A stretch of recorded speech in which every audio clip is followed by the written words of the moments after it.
આજે આપણું લેક્ચર સ્વાધ્યાય 3 માં આપણે ગઈકાલે એટલે કે 1 થી 3 દાખલા જોયા હતા. હવે જો ડિફિકલ્ટીની અંદર તમારો પાંચમો દાખલો હતો. પાંચમા દાખલામાં જોવા રકમ શું કહેવામાં આવે કે જો એ સમમિત અથવા વિસમિત હોય એટલે બે દાખલા ગણવાના. સમમિત લઈ ગણવાનું, વિસમિત લઈ ગણવાનું. सममित अथवा विसमित होय तो साबित करो कि b' ab सममित अथवा विसमित. तो पहली कंडीशन आपने लेवी पड़े, पहलो विकल्प लेवो पड़े कि जो a सममित होय तो साबित શું કરવાનું b' a' b सममित છે એવું સાબિત કરો. तो साबित करो कि एक रकम में बे दाखला सममित छे. आओ साबित करो. હવે જો એ સમમિત હોય તો કન્ડિશન શું થાય? a' બરાબર a એ આપણા માટે થઈ ગયું પરિણામ નંબર 1. જે આપણે આના માટે ઉપયોગ કરીએ તો એનો મતલબ એવો થયો કે b' a નો b નો ડેશ કરવું તો જવાબ મને શું મળવો જોઈએ? તો જવાબ મને b' ab મળવો જોઈએ. સમજણ પડી? જેમાં ઉપયોગ આનો કરો. હવે આપણો નિયમ ભણી ગયા. કયો નિયમ ભણી ગયા કે ભાઈ ab નો કૌંસ બાર ડેશ હોય તો આપણે લખતા હતા b'.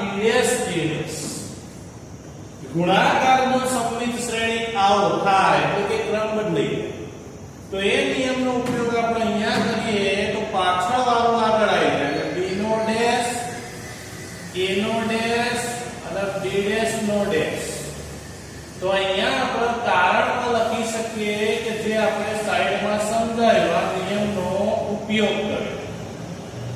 હવે ફરીથી પાછો બીજો નિયમ આવ્યો. ડેશ નો ડેશ પોતે થઈ જશે. ચલો ડેશ નો ડેશ પોતે થઈ ગયો એટલે બીજા નિયમનો ઉપયોગ કર્યો. ડેશ નો ડેશ એટલે પોતે. ચલો હવે તમે જોઈ શકો છો a' બરાબર તો a છે કારણ કે સમમિત શ્રેણી છે. તો અહીંયા b' a' ની જગ્યાએ a લખી શકાય કારણ પરિણામ નંબર 1 મુજબ. તો એનો મતલબ મારે જે સાબિત કરવાનું હતું થઈ ગયું કે કૌંસ બાર ડેશ હતો તો ડેશ જતો રહ્યો, પોતે આવી ગયું. પોતે આવી જાય એનો મતલબ શું થાય ભાઈ? b' ab શું છે? તો સમમિત શ્રેણી છે. આ પહેલો પ્રશ્ન હતો. બીજો વિકલ્પ શું કહેવામાં આવે કે જો એ વિસમિત શ્રેણી હોય તો સાબિત કરો કે આ બીજો પ્રશ્ન કે b' ab વિસમિત છે.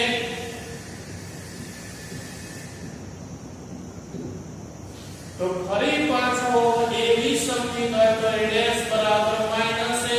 આ તમારો નંબર આપી દો 2 એનો ઉપયોગ કરીશું. અને હવે ડેશ કોનો કરીશું? તો b' ab કૌંસ બાર ડેશ જેનો જવાબ માઈનસ આવતો આગળ. ચલો માઈનસ કરવા માટે ફરી પાછા નિયમનો ઉપયોગ કરીએ તો કારણ નથી લખતું, ઉપર લખેલું જ છે એટલે એનો મતલબ પાછળ વાળો આગળ આવી જાય. વચ્ચેનો ડેશ b' નો થઈ ગયો ડેશ. તો b' a' અને અહીંયા ડેશ નો ડેશ થઈ જશે પોતે b. પરંતુ a' બરાબર તો માઈનસ a. એનો મતલબ વચ્ચે જો માઈનસ લખું તો b' માઈનસ a b તો માઈનસ આગળ આવી જશે. તો મારે જે સાબિત કરવાનું હતું થઈ ગયું. ડેશ કર્યો તો આગળ માઈનસ આવે. માઈનસ આવે એટલે આપણે કહી શકીએ કે b' ab એ વિસમિત શ્રેણી છે. તો આ સાથે તમારો આ દાખલો પૂરો થાય છે. ચલો પાંચમા પછી તમારો દાખલો હતો 11. પાંચમા પછી તમારો દાખલો હતો 11. 11મા દાખલાની અંદર રકમ એવી છે કે जो x into 1 2 3 4 5 6 is equal to -7 -8 -9 2 4 6 હોય તો શ્રેણી x શોધો। तो ध्यान રાખજો મિત્રો, મેં તમને નોંધ કીધી હતી કે શ્રેણીકનો સહગુણક શ્રેણીક આવે તો તમારે એ શ્રેણીના ઘટકો ધારવા પડે। કોઈ અચળ આવે તો ડાયરેક્ટ શ્રેણી કરતા બને। તો એનો મતલબ છે કે તમારી પાસે અહીં આ ટાઈપનો શ્રેણીક આપેલો છે જેમાં x શોધવાનો છે 1 2 3 4 5 6 એટલે કેવો શ્રેણીક છે ભઈ? આ 2/3 છે, જ્યારે અહીં આગળ -7 -8 -9 2 4 6 જે તમારા પાસે 2/3 છે। એનો મતલબ એવો કે ગુણાકારમાં મેં તમને એક નિયમ શીખવાડ્યો હતો, યાદ કરો। કયો નિયમ શીખવાડ્યો? કે બે શ્રેણીકોનો ગુણાકાર ની કક્ષા કેવી રીતે બને ત્રીજા શ્રેણીક। તો આ બે શ્રેણીકોનો ગુણાકાર કરવાથી આની કક્ષા 2/3 એટલે એનો મતલબ આ x ની હાર કેટલી હોવી જોઈએ? 2। અને અહીંયા જોજો સ્તંભ કેટલા આયા? 3। એટલે એનો મતલબ આનો પહેલો ને આનો બીજો આવજો, એમાં બીજો 3 છે એટલે 3 તો તમારા સ્તંભ ફિક્સ થઈ ગયા। એટલે એનો મતલબ હવે અહીંયા હું આવું તો અહીંયા હારની સંખ્યા 2 હોવી જોઈએ એટલે x। તો x કેવો શ્રેણીક તમારે ધારવો પડે? તો x તમારે ધારવો પડે 2/2। કેમ કે આનો પહેલો ને આનો બીજો, આનો પહેલો અને આનો બીજો તારા 2/3 થશે, નવો શ્રેણીક। એટલે એનો મતલબ x તમારે 2/2 ધારવો પડે તો તમે એનો ગુણાકાર આમ કરી શકો। એટલે 2/2 જો ના 2/3 થયો તો 2/3 આઉટપુટ તમને મળી ગયું। એટલે હવે આ તમારે x ધારવો પડે। x કેવો ધારવો પડશે? તો ધારો કે x બરાબર 2/2 માં a b c અને d। હવે તમારે ABCD શોધવા। યાદ રાખજો, પરીક્ષામાં આવી જ રીતે તમારે કક્ષાવાળો શ્રેણીક આ જ વસ્તુ MCQ માં પૂછાશે તો તૈયાર જવાબો આલ્યા છે। એ જવાબ એક એક ઓપ્શન ને ભરે જવાનો, પહેલી હાર પહેલો સ્તંભનો ગુણાકાર કરો એટલે -7 આવે।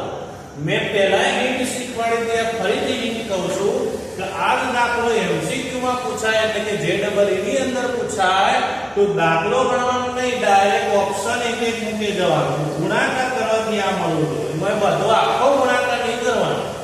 પહેલી હાર પહેલો સ્તંભ એટલે -7 થવો જોઈએ, આવો તો આગળનો ચકાસવા, એરો ના આવે તો બીજો ઓપ્શન, કારણ કે -7 આવે। હવે તમે જો રીતની વાત કરીએ તો આ મૂકી દઈએ x ની જગ્યાએ a b c d અને અહીં થઈ ગયું 1 2 3 4 5 6 આના સરખાઈ દેવાનો, ગુણાકાર કરીને આના જોડે એટલે સમીકરણ બની જશે। સમીકરણનો ઉકેલ સો એટલે ABCD મળી જશે। ચલો તો અહીંયા શું થશે? a 4b 2a 5b અને 3a 6b c 4d 2c 5d અને 3c 6d સામે -7 -8 -9 2 4 6। ચલો હવે મારે અહીંયા સમીકરણો સરખાવવા છે। તો ચલો a અને b શોધવા માટે ગમે તે કોઈ બે સમીકરણ a અને b ના જરૂર પડવાના। તો અહીંયા a અને b ના સમીકરણો સરખાઈ દઉં તો હું એવા જ સમીકરણ લઈ લઉં, કોઈ પણ બે જરૂરી નહીં, અહીંયા ત્રણ આપેલા છે તો આપણે બે ની જરૂર, આ પહેલો લઈ લઈએ તો એના જોડે પહેલો ઘટક, આ બીજું લઈ લઈએ એના જોડે બીજો ઘટક। તો એનો મતલબ તમારું એક સમીકરણ બની ગયું। a plus 4b बराबर -7 नंबर 1, 2a plus 5b बराबर -1 नंबर 2. चलो આનો પહેલા ઉકેલીએ. ઉકેલવા માટે તમે જોઈ શકો કે આને 2 વડે ગુણીશું તો સરખું થઈ જશે. એટલે સમીકરણ નંબર 1 ગુણ્યા 2 સમાન નિશાની છે એટલે બાદબાકી. સમીકરણ 2 જોડે બાદબાકી કરવાની. ચલો 2a plus 4 8b बराबर -14, 2a plus 5b बराबर -8. चलो निशानी बदलिए माइनस माइनस ना प्लस એટલે અહીંયા શું થશે ઉડી જશે 8 માંથી 5 જશે તો 3b બરાબર 14 માંથી 8 જશે તો -6 કાકા 14 મોટા છે એટલે b બરાબર થઈ ગયો -6. આ b ની કિંમત હવે ગમે તે એકમાં ભરી દો તો સમીકરણ 1 માં મૂકતા સમીકરણ 1 માં એટલે એનો મતલબ a -4 બરાબર માઈનસ એટલે a બરાબર આમાં મૂકવાનું 8 પેલી બાદ જશે એટલે 8 - 7 એટલે a બરાબર થઈ ગયો 1. હવે a બરાબર 1 થઈ ગયું. હવે તમે જુઓ તો અહીં આગળ a અને b નો ઉકેલ મળી ગયો. હવે વાત આવી બીજા સમીકરણ. બીજા સમીકરણમાં એક રીતે આવવાનો c + 4d ને 2 જોડે સરખાવો તો c + 5d ને 4 જોડે સરખાવો. તો એનો મતલબ હવે c + 4d બરાબર 2 નંબર 3 અને 2c + 5d बराबर 4 नंबर 4. As it is समीकरण 3 गुण્યા 2 માઈનસ સમીકરણ 4 એટલે 2c + 8d બરાબર 2 * 4, 2c + 5d બરાબર 4 ઉડી ગયો માઈનસ માઈનસ માઈનસ તો માઈનસ માઈનસ માઈનસ તો માઈનસ માઈનસ માઈનસ એટલે નિશાની બદલાઈ ગઈ એટલે ઉડી જશે. 8 માંથી 5 જાય તો 3d અને આ 0 થઈ ગયું એટલે d ની વેલ્યુ થઈ ગઈ 0. d ની વેલ્યુ 0 મૂકી દો સમીકરણ નંબર 3 માં એટલે c બરાબર કેટલા થઈ જાય સીધા 2. તેથી માગેલ શ્રેણી x બરાબર શું આવ્યું abcd ની કિંમત 1 -2 2 0. તો આ તમારો થઈ ગયો જવાબ. હવે તમારે તાળો મેળવવો હોય તો આ x ની કિંમત અહીંયા ભરો. x ની કિંમત અહીંયા ભરો તો ગુણાકાર કરવાથી આટલો જવાબ મળવો જોઈએ. જે હું જે ડબલ ની વાત કરતો તો એ આની કરતો કે જવાબમાં 4 ઓપ્શન તમને આપેલા છે એમાં આવા 4 x આપેલા છે અલગ અલગ. હવે એક કિંમત અહીં ભરી દેવાની એમ પહેલી તો હાલ અને સ્તંભ ગણી લેવાનો એટલે તરત જ ખબર પડી જાય કે ગુણાકાર થશે કે નહીં. તો એવા ઓપ્શન અહીં ચકાસવાના જવાબ આવો જુઓ તો એ તમારો જવાબ. તો સ્વાધ્યાય 3 એમાં 5મો 11મો તમારો દાખલો અહીંયા પૂરો થઈ ગયો. ઓકે લખી દેજો નોટમાં તમારી.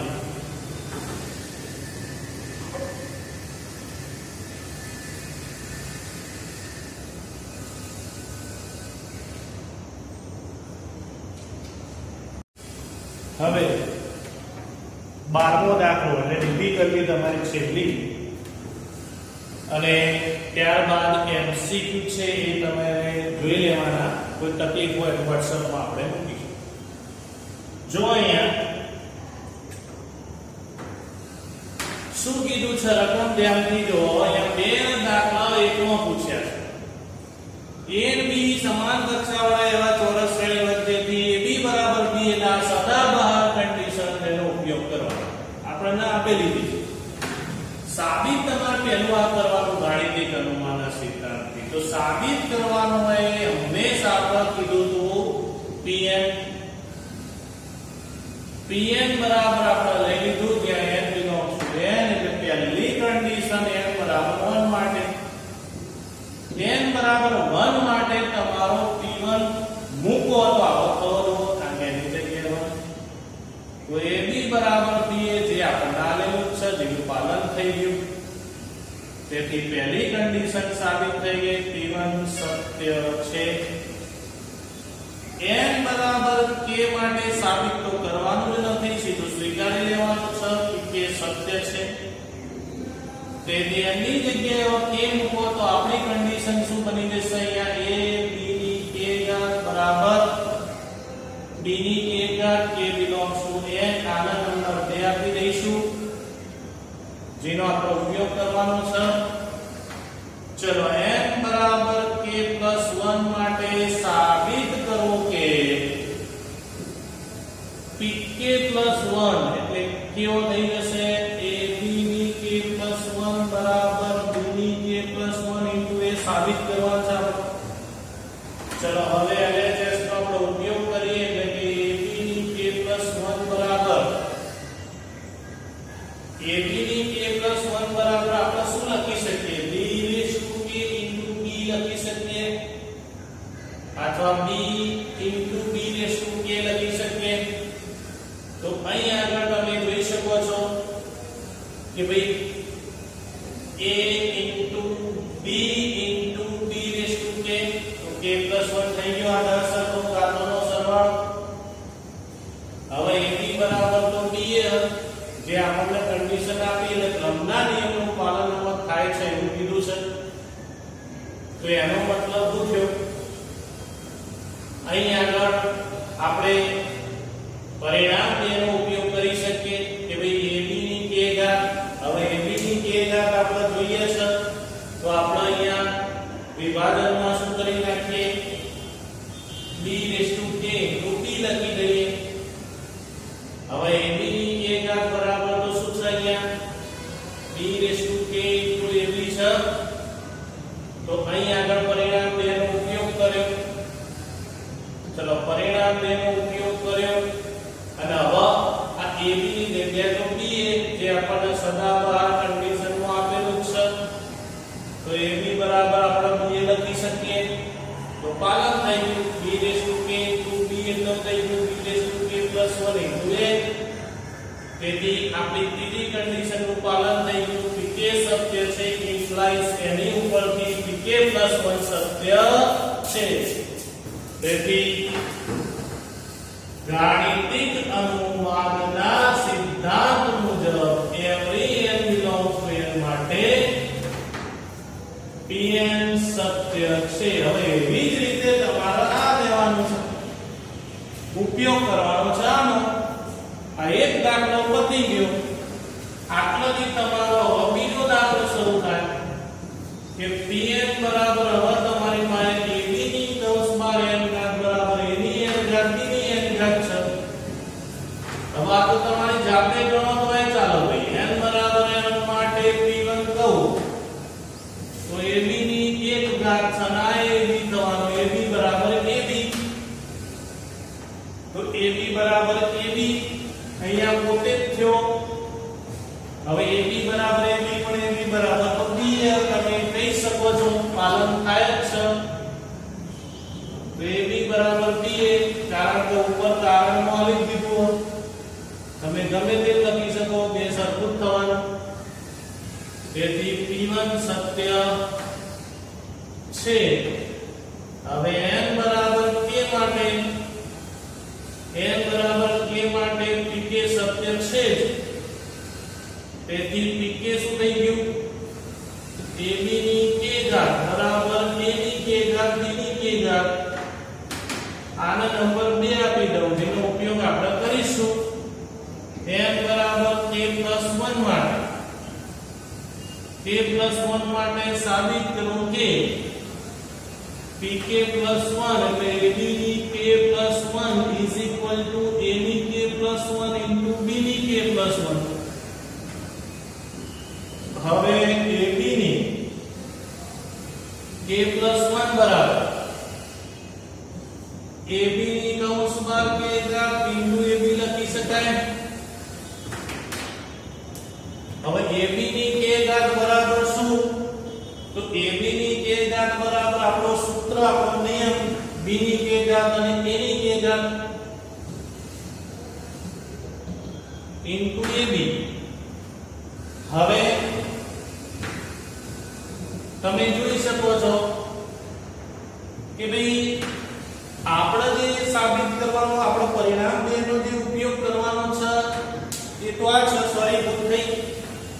ab ની k ઘાત બરાબર તો આલ્યો કે a ની k ઘાત ઇન્ટુ b ની k ઘાત, જે આપણને પરિણામ 2 માં આપેલું છે, જેનો આપણે ઉપયોગ કરવાનો. હવે a ની k ઘાત ઇન્ટુ b ની k ઘાત ઇન્ટુ ab હવે આપણે જોડે જોડે લાવવાનું છે. જોડે જોડે લાવવા માટે ab બરાબર તમને પહેલાથી b આપી દીધું છે, ab બરાબર b નો ઉપયોગ તમે કરી શકો છો.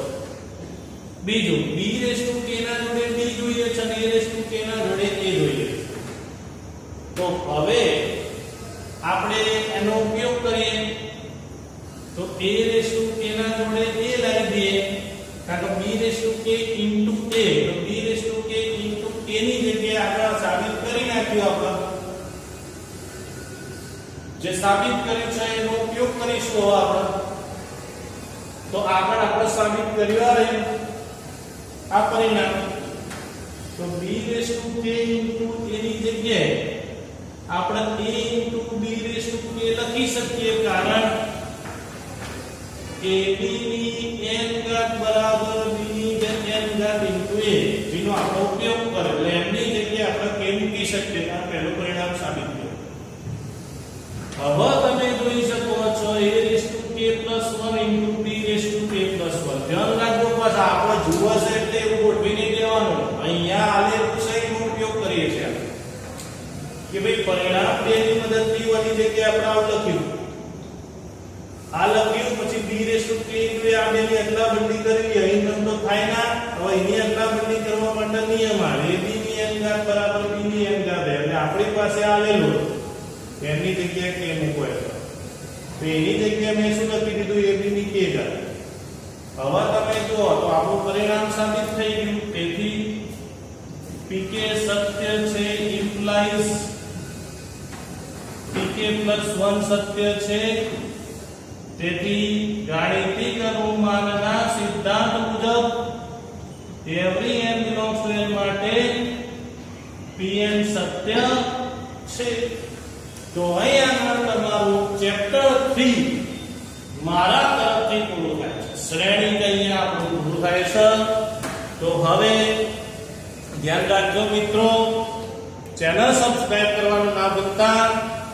બીજું, હવે તમારો 2-3 દિવસ પછી આનો ટેસ્ટ આવશે અને તમને અગાઉથી અહીંયા સૂચના આપવામાં આવશે. ઓકે, તો અહીંયા આગળ આપણું લેક્ચર પૂરું.